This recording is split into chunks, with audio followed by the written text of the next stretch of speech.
Hello, I'm Tony Sabine. Today on Inside Story, Underground, a new movement that's energizing Hong Kong's musical culture. Welcome to Inside Story. You go to Sydney, Tokyo, or even Bangkok and you'll find many places where you can watch live indie bands that play their own music.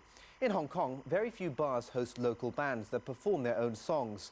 Venues and gigs are hard to come by, but that hasn't stopped this growing musical culture amongst local bands that's energizing the live music scene here. It's new, it's homegrown, and it's underground. And here's our report.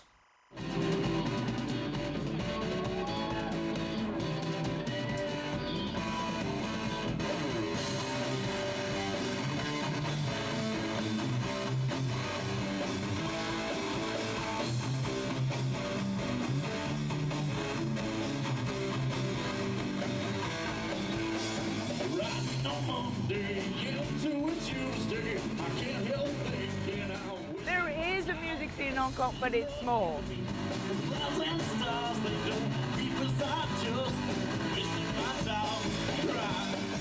There are live music shows, but they're far away. There's at least 2 a week, but nobody knows about them. It's a world city financially, but musically, not yet. Yeah, but it's getting better. Let's go!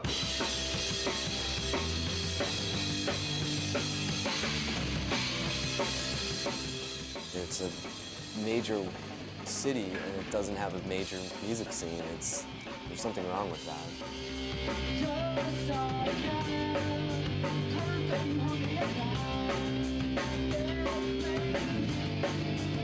But they don't have enough places to play.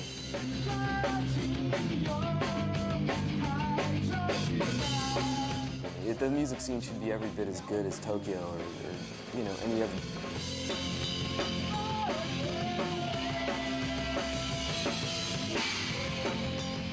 There's this tension here where, it could happen here.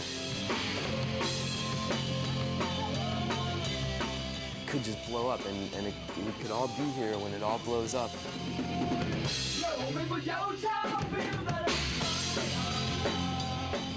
I mean, it could happen.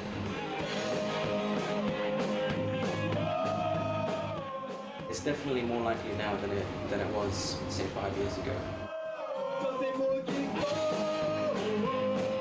Original music hasn't really taken off as much as other cities, but it's definitely improving.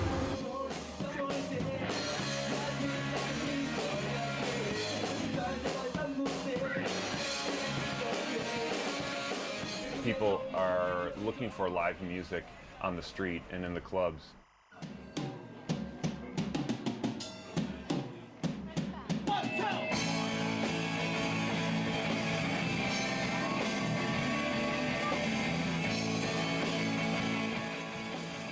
People actually realize, wow, there are musicians in Hong Kong who can play and sing and sound good.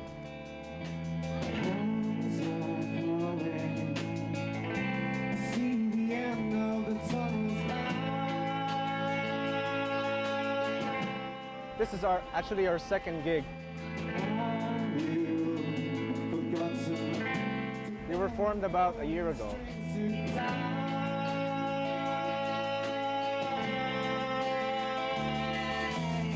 I composed generally the songs. Yeah, there are lots of messages.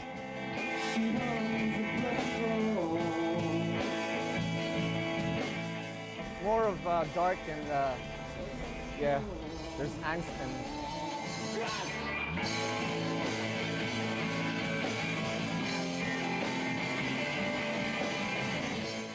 venues, I think, are catching up as well. We could feel it in the air. Yeah, thanks to Underground, some other bands that are really into original music.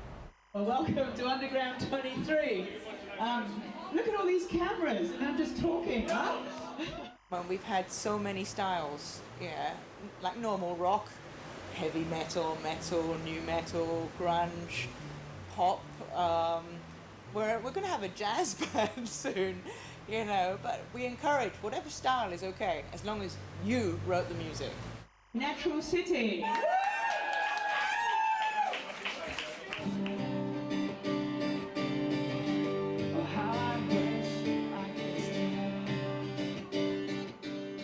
The only requirement for underground is to play original music at least 80%.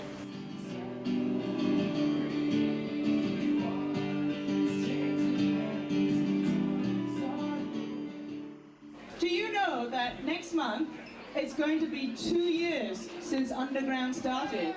The next week by Underground 24 we will have 70 bands have played Underground. And I tell you, our waiting list is still very long. At least another 30 bands want to play, and they just keep coming.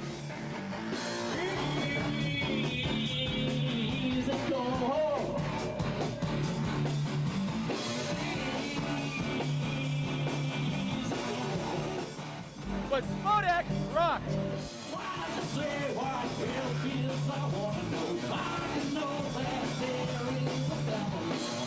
It's not always my cup of tea. I like the edgier, harder music.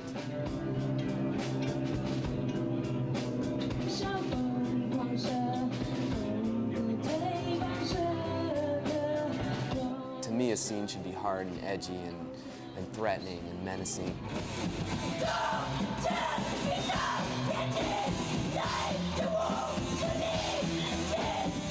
Hey, they're cool, man. How a little girl like that can punch out those screams, loving it. The bands are amazing. There's such a variety.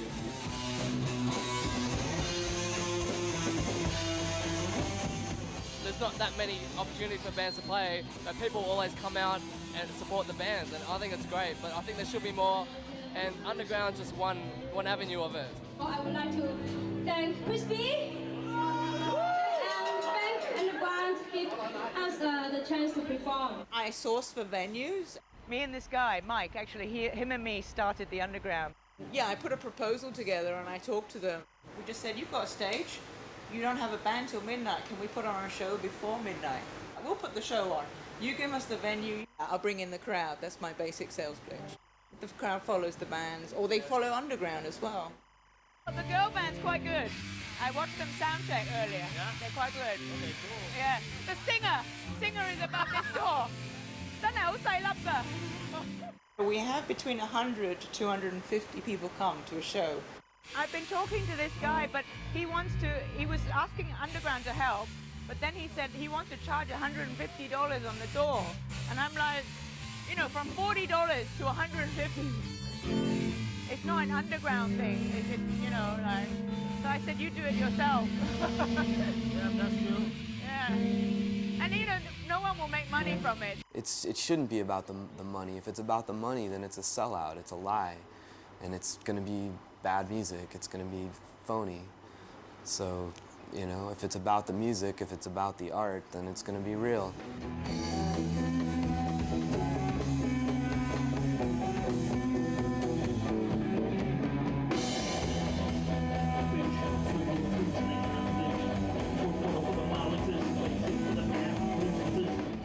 Chris really has the right attitude.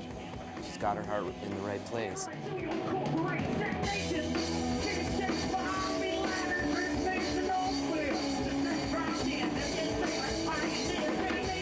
The more shows there are, the more bands will get a chance to play, get experience, and get better.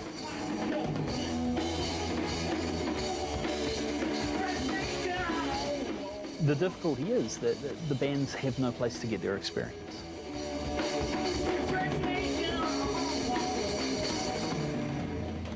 And until you get that interaction with the audience, you've got no idea whether your songs are ready for it. What do you need to do to a song? How do you change a song so it has more emotional impact? Because a band cannot get better unless they're playing. I mean, like the Beatles. Beatles had to go to Germany, right, and play night after night to get really good.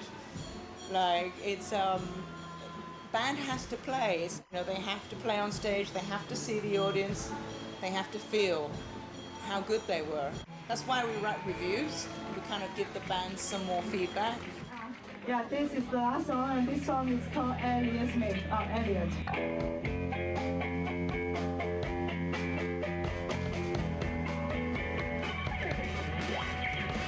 Well, Jan's not afraid to yodel away and, you know, sort of scream and shout.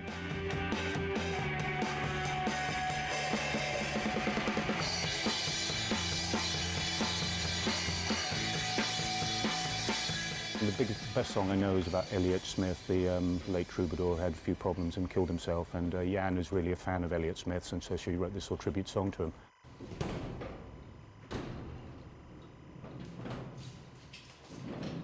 Well, they're three lovely-looking ladies and all the rest of it, and you think, you know, they don't look like they have the guts to sort of play the hard, heavy music that they're actually doing, you know, and they just, you know, blew my mind when I saw them.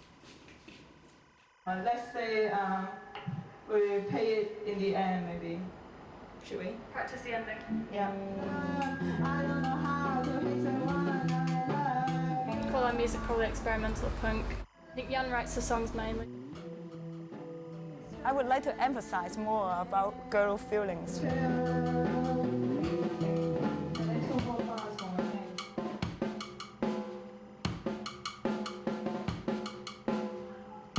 Oh, yeah, that's it. 2 more bars. It's DIY, which is a lot of what the essence of what a music scene should be about. You do it yourself. We are not earning money for doing this. We are like spending money, renting some industrial building to start a band studio. Definitely expensive process.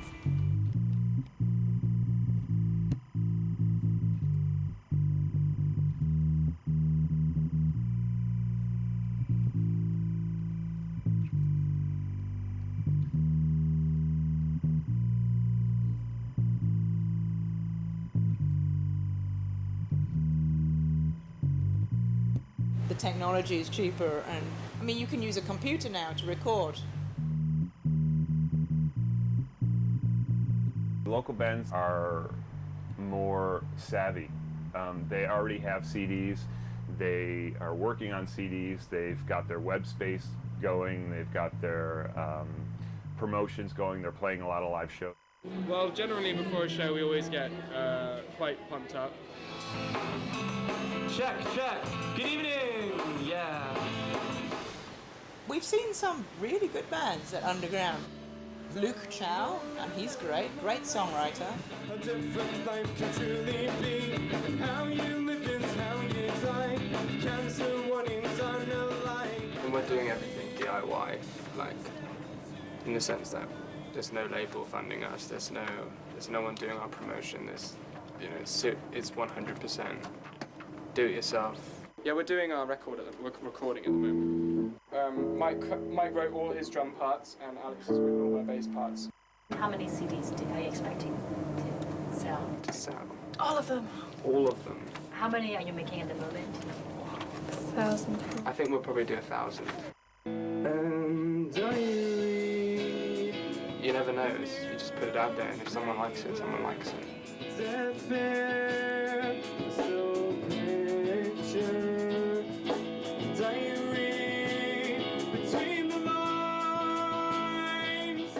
If I had to make a prediction, I would say maybe in 2 years' time. Before 2010, there will be an internationally known rock band coming out of Hong Kong.